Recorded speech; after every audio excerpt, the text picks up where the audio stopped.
asawa na kusang loob at walang pag-alila. Portia, ipinapangako mo ba na gagampanan mo itong tulong bilang may asawa na kusang loob at walang pag-alila? Andy, ipinapangako mo ba na ikaw ay magiging tapat at totoo kay Portia habang ikaw ay magulang?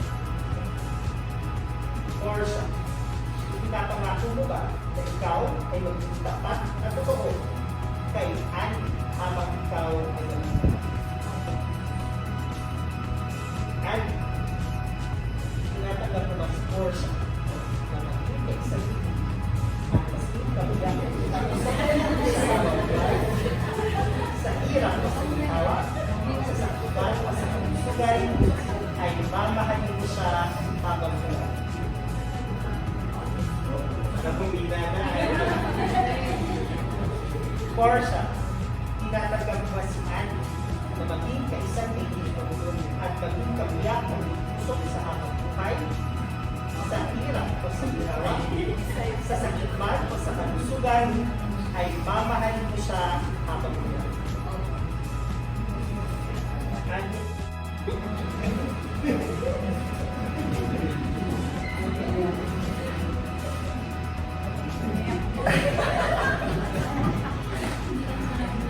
Maaari mo nang simulan, Andy?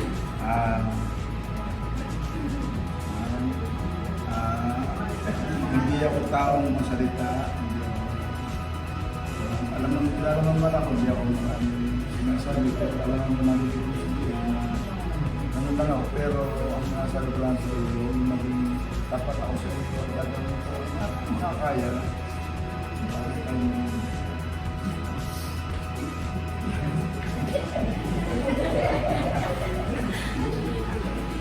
Pwede ka siya.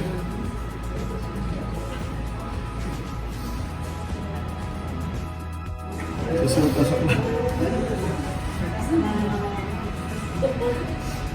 Mahal. Ako lang sabihin sa'yo na hindi magiging sapat or hindi kakulangan. Kung ano man yung kakulangan mo, hindi yung magiging dahilan para mula sa'yo habang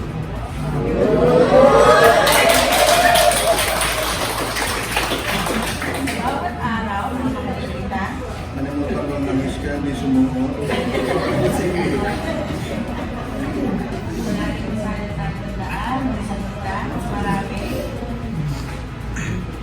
Ay, kutin.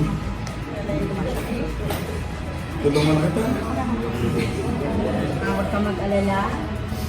Hindi kita pagagawin ng mga gawad ba? Sayang ang tanong.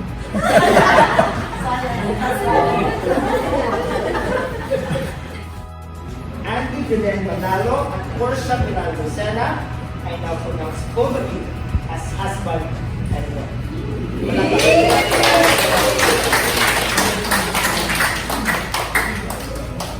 Andy, you may now kiss your wife.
with her first hello.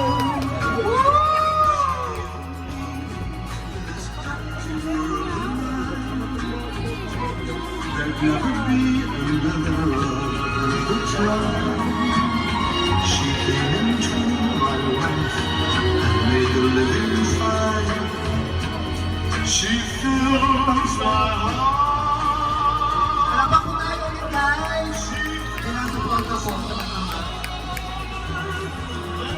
Special things with angel songs, with wild imaginings. She fills my soul with so much love. Wherever I go, wherever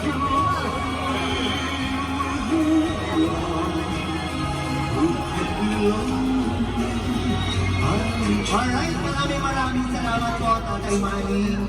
Enjoy. Yes.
Alright, so meron po tayong ampaw po. Kung sino nang po gusto, please do so.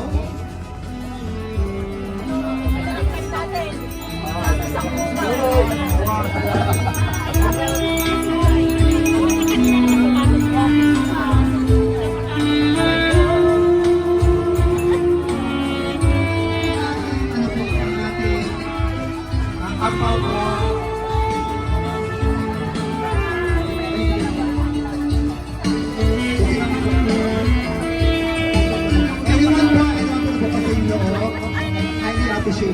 Maraming salamat po.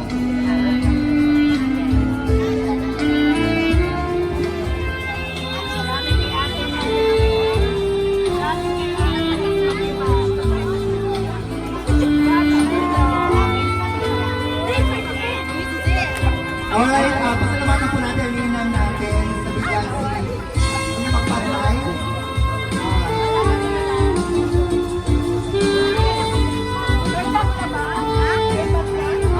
Ano yung pasaling magpantay?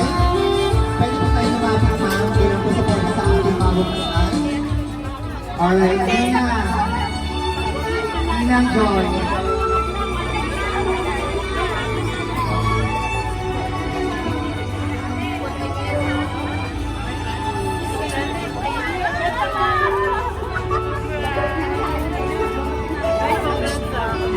Babalikan mo tayo.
Alright, anyone pa po? Kung sino pa po, feel na po kayo, huwag kayo naiyak. Tapos na po tayo sa harapan.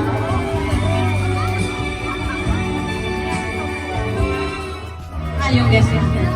Alright, palapakan po natin guys. Ito po ay surprise ng ating bride and groom. Hindi po alam itong ni Ate. Walang iyak, walang iyak. Kailan ba sa aking ay harapan? Tugot mo para sa akin at sa habang buhay ay aking iyon. Nang mamasdan ka ay may ibang Wala ba nada. tayong palakpakan dyan?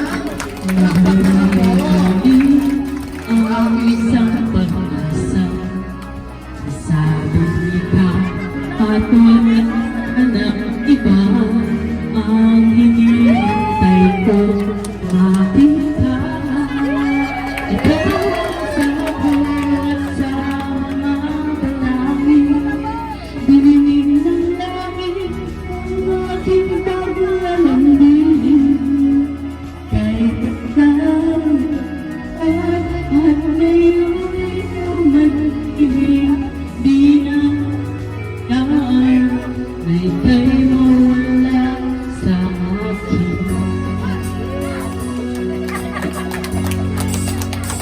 Palakpak po tayo lahat. Ay may ibang nada.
Wala ba tayong kids yan?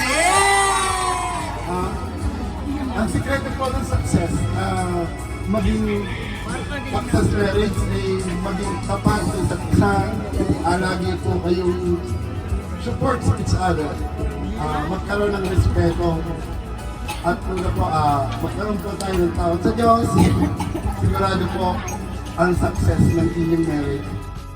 And this first time ko lang siya na-meet ngayon, ngayon lang din.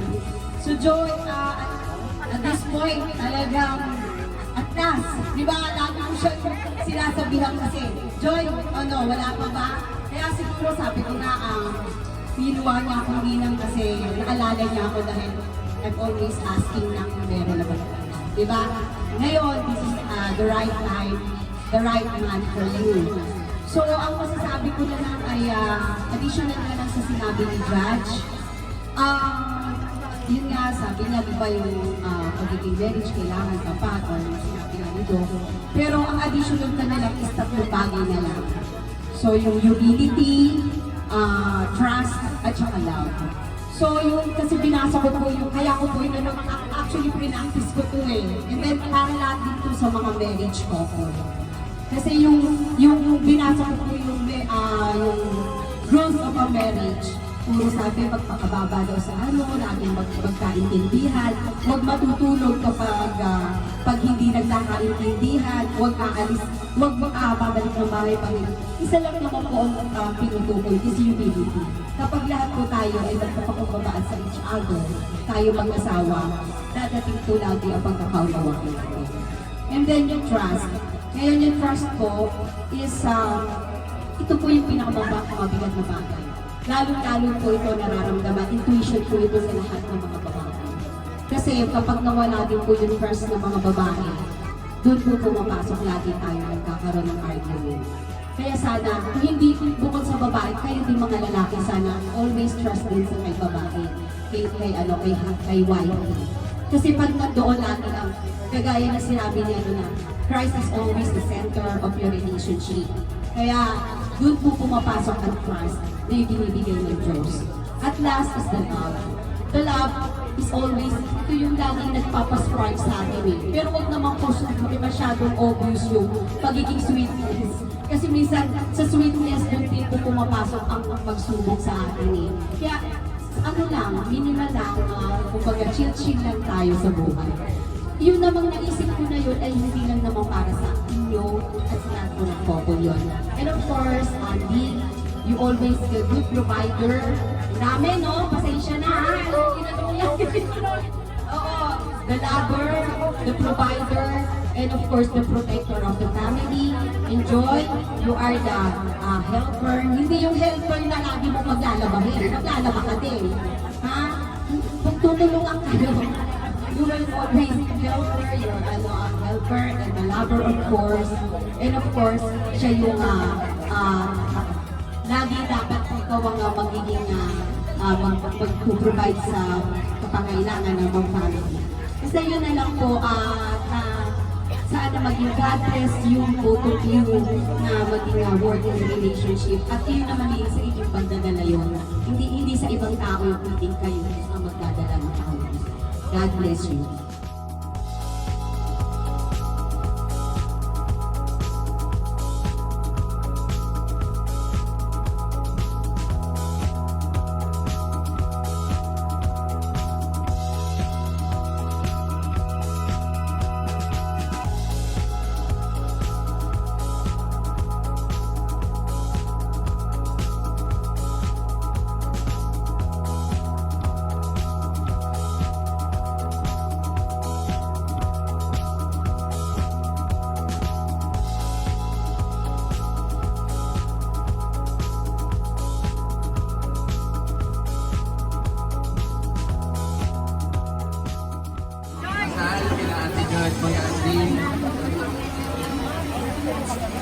Ay nawa po ang aming panalangin sa aming magkakapatid at sa aming ama na kayo ay magsama ng matiwasay at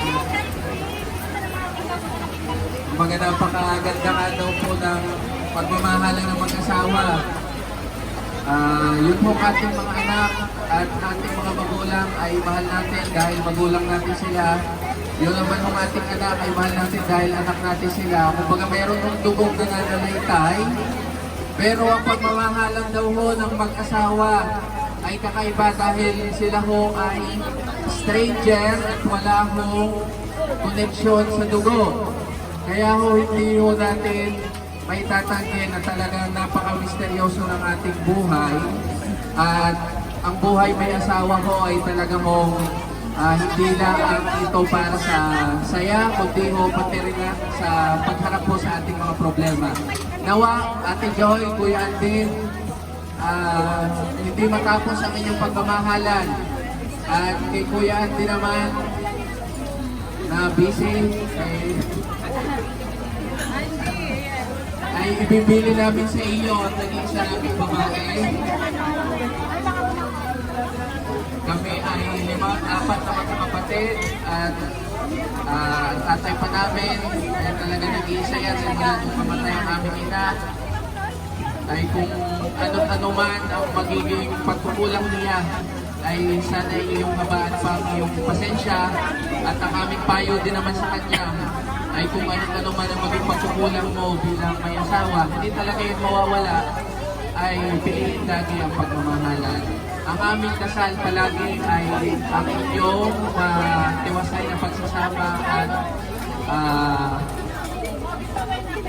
kalusugan na talagang hindi magkakasakit. Kumbaga ingatan yung ating pangangatawan para sa mga anak ninyo na inyong maalagaan sa hinahanap. Sa ating po mga bisita, maraming salamat po sa inyo sa pagkalubod dito po sa ating pag-iisang dibdib, yung aming po kapatid at saka ng inyong pong kaanak na si Kuya Andy. Muli maraming salamat, Ate Joy, Kuya Andy, congratulations and best wishes. Good afternoon po. Ako po si Gladwin Lucena. Ako po yung pang-apat sa aming 5 kapatid. Anyway, congratulations Ate Joy, Kuya Andy.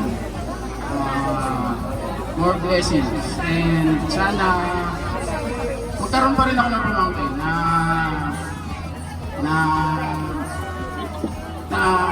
makakalaro ng mga anak namin. And Kuya Andy, first of all, thank you. Thank you at dumating ka sa buhay ni Ate Joy. Hindi ko alam kung magbabase pa ako sa tagal ng pinagsamahan mo o sa bilis ng pagkakakilala mo. Kasi aaminin ko, nagulat ako. Nagulat ako sa bilis ng pangyayari. Pero kung talagang nagmamahalan kayo ng buong buo, sino po pag ako para kumawa? So, siguro, alam mo naman na siguro ang suporta namin magkakapatid. Siguro 101%. Ganun lang kami palagi. Kung lalayo ka man, siguro naman madali ka pa rin mag-ilap. Aaminin ko ulit, hindi madali sa amin ang nawawala ka dito sa laban. Hindi ko alam ba't ako naiiyak. Hindi ako palasalitang tao, alam mo yan. Pero sa pagkakataong ito, ilalabas ko yung aking gustong sabihin.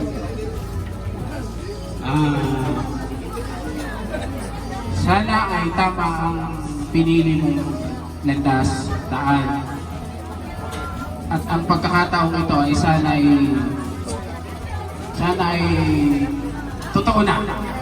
Kasi saksi ako sa mga sakit, pasakit, at sakit na naramdaman mo sa pag-ibig. Mahaba na ba? Pasensya na, hindi naman ako madaligan na tao eh. Ngayon lang talaga. Ngayon lang. And Ate Joy, thank you. Gagamitin ko na rin itong pagkakataong to. Thank you. Simula nung namatay ang aming ina, ikaw na ang tumayong inay namin na kahit siguro nakukulitan ka na sa aming mga kapatid kong lalaki na ang titigas ng mga puso namin minsan at ikaw lang ang umiiyak, eh, pagpasensyahan mo na, mga lalaki ang kapatid mo. Pero mabalik tayo doon sa mismong selebrasyon. Kuya Andy, Ate Joy, congratulations on your wedding day, October 12, 2023. And God bless. Yun, thank you. Siya, Ate Joy.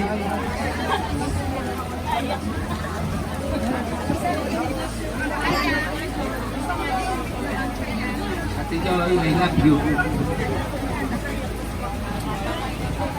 Apa sa?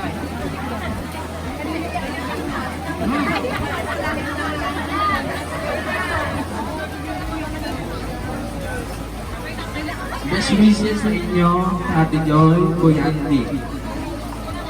Welcome to the family Bayaw.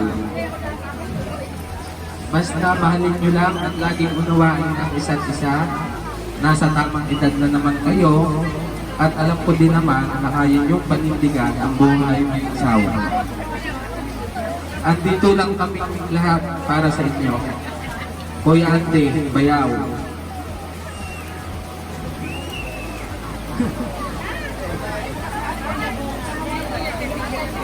Kuya Andy, Bayaw, ikaw na ang bahala. Kaya, tigil.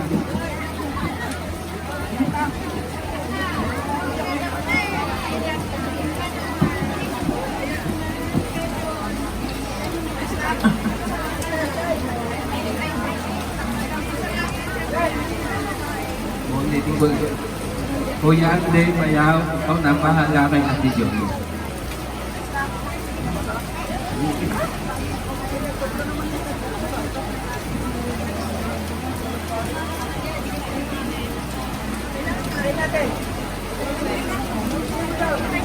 Alagaan mo, kaya o higit pa sa pag-aalaga at pagrespeto namin.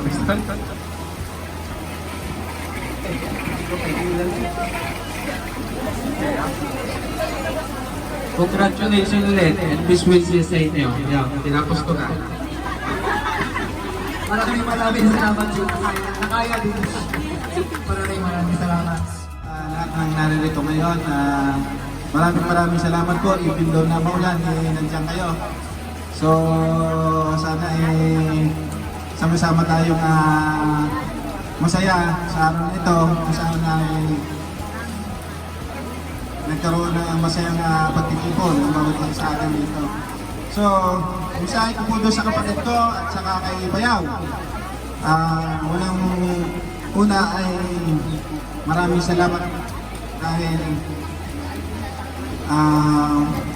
bilang panganay po, kasi nag-iisa namin kapatid ay nandiyan si Andy. Kita ko naman yung kanyang seryoso, pagsisikap sa pagmamahal ni Joy. So, papakaingatan ninyo bawat isa, bawat minuto, bawat oras na dumadaan sa inyong buhay. Napakahalaga na yan dahil hindi natin alam yung mangyayari kinabukasan. So, congratulations, best wishes. Si Joy, ako yung panganay, siya po ay parang, siya yung aming pinakaina. Siya ang pinakaina ng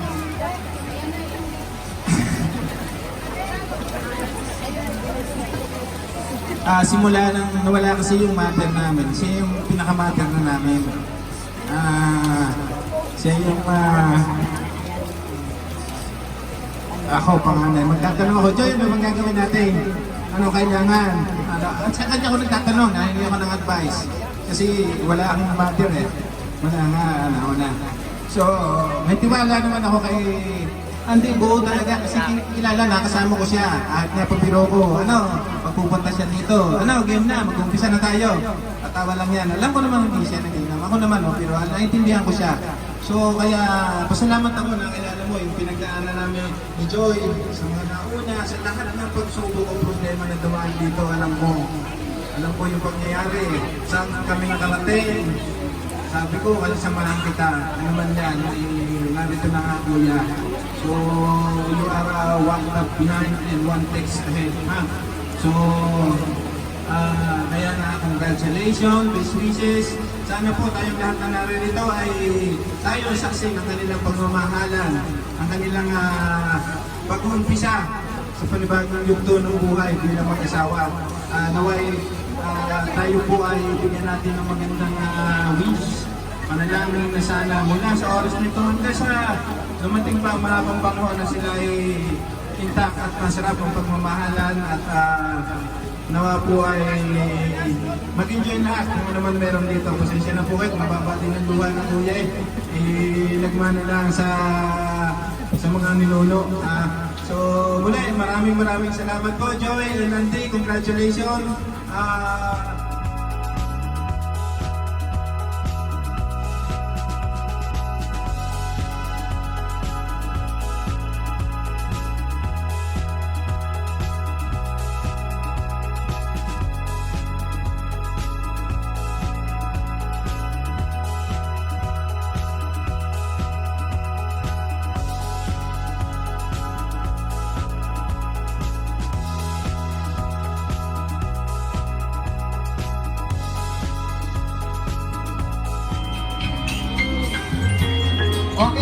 po, pakita po natin may mensahe muna sa ating bagong kasal.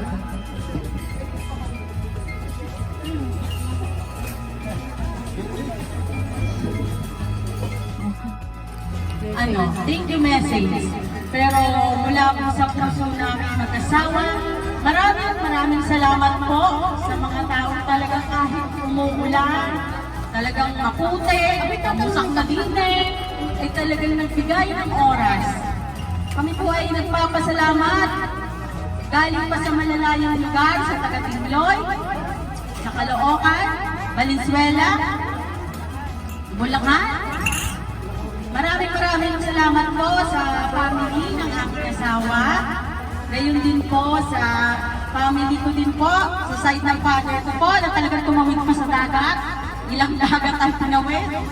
Makita lamang ang pinakamagandang babae ng Lucena. Yun po, nagpapasalamat po ako sa mga taong, kumbaga behind the scene. Lalong-lalo na po sa mga hipag ko. Na talagang lahat ng sinasabi ko, yung idea, pag hindi po mangyayari ito, mga kaartihang ito. Yung hipag po, alam nila yung gusto ko. Mula sa kay Ate Loy, kay Jing, ang nag-layout ng aming invitation, kay Len, ang aming stylist talaga, ang designer namin. Sila, ang director po ng lahat ng ito. Siya po talaga sa aking pong mga lalaki sa buhay ko, mula sa tatay ko, hanggang sa bunso kong kapatid. Kumbaga, nagpapasalamat po ako sa kanila na sa aking ama, tatay, hindi ka nagkamali ng pagpapalaki sa akin. At nagpapasalamat po ako doon sa aking biyanan, inay, tatay. Maraming salamat po at nakabuo ngayon ng garnay. Maraming pong salamat talaga. Sa aking kuya, sa best friend ko po talaga ang kuya ko. Never akong hinusgahan sa lahat ng desisyon ko sa buhay ko. Sino supportahan niya ako? Kay Jude, ang male version ko, iyakin yan, pero lagi pag nag-meeting kami bago dumating ito na natin. Ibigay na natin ang best natin sa ating kapatid. Kailan pa tayo makakabawi? Ini-expect ko na yun. Kay Gadwen na medyo iba-ibang personality ng mga kapatid ko. Si Gadwen medyo ako dyan. Mabait ako sa kapatid ko niya kasi diretso magsalita. Hindi ko talaga ini-expect. Pero alam ko mahal niya ako. At sa aming bunso, si Francis, ang aking unang itinuturing ko hindi lamang bunso, kundi baby, kundi anak ko. Magsi-second year high school, inalagaan ko. Kumbaga, lahat ng isinakripisyo ko, hindi ako nagsisisi dahil nagbunga naman. Nagbunga naman. At, ang masasabi ko lang, kapag nabibigo ako noon, at sinasabi ko kay Lord, pa-experience naman. Pa-experience naman ng pagmamahal kung paano ako magmahal. Hindi ko akalain, hindi lang experience, talagang kasama ko at makakasama ko habang buhay na rin ang aking Enrique Hill. Ayun. Basta nagpapasalamat po ako sa lahat-lahat. Hindi kita kami bigyan ng gawain bahay, sayang ang tanong. Basta maraming salamat po talaga. At sa dalawang bagets namin, kay Carl Adrian, kay Buso, kay Kimuel, nung minahal ko yung tatay niyo, tinanggap ko talaga kayo. Kayo ay cool pa ako. Huwag kayong mag-alala. Mas bagets ako sa tatay niyo. Mahal ko kayo. Tatandaan niyo yan. Ayun. Basta maraming salamat. Ang masasabi ko lang sa araw na ito, sa mga ninong at ninang namin, hindi man ngayon lang niyo po ako nakita or kahit po itong asawa ko, magsilbing gabay pa rin po kayo sa amin, sa aming pagsasama. At ako po ay humingi ng payo. Opo. Pero sa dulo, yung desisyon ko pa rin talaga ang nangyayari. Dahil hindi po ako ng opinion, kaya minsan po, pasensya na kayo pag makulit ako pag susubukan po ito. Yun po. Basta sa aking mga kaibigan na sabi nga nila nalulungkot sila pero mas lamang ang kaligayahan kasi maninibago ang mga tao sa salaman. Lalo na dito sa Kalibon. Wala na yung, balik naman ako pero iba. Kumbaga, mas masaya yung tatahakin ko landas. May kasama ako, may karamay, may kakampi, basta lahat-lahat na. Pero sa dulo nito, yung pagmamahalang parilagay ang magtatagumpay. Kaya nagpapasalamat talaga ako, hindi ko akalain na ganito kadami. This is sana pinaputol ko na lahat ng puno namin dito tayo ay basta marami pong salamat sa inyo lahat. Sa pagpagin niyo po, gabayan po tayo lagi ni Lord. And ang hiling ko lang po, isama niyo po kami sa inyong kasal. Maraming pong salamat.